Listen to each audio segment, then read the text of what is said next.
One of the most impactful personalities that ever changed the absolute game for how I viewed the world, how I viewed business, how I viewed life, how I viewed marketing, sales, and everything in between is a guy named Seth Godin.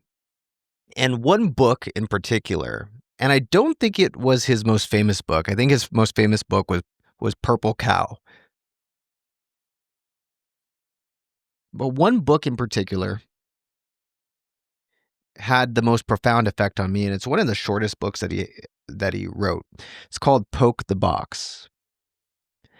And in it, he gives example after example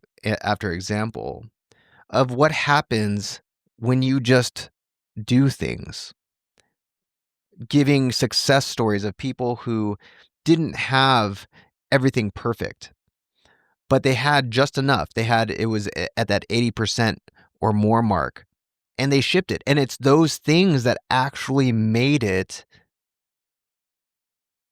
an experience for those who were blessed by the person who shipped it or the company who shipped it and so on.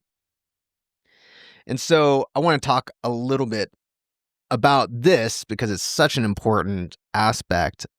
And it's what holds a lot of us back, including myself. It's funny because even with this particular presentation, I was like, should I talk about this? Shouldn't I talk about AI or talk about delegating and automation and virtual assistants and virtual systems architects and things like that? Or maybe I should talk about mindset and so on. No, this is very important.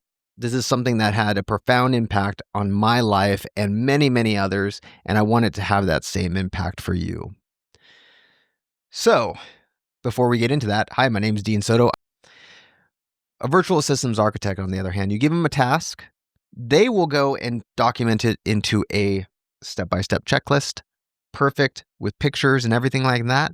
Then they go do it perfectly, and then you never have to do that task ever again. You never have to answer questions about that task ever again because it's so simple that even your grandma could do it.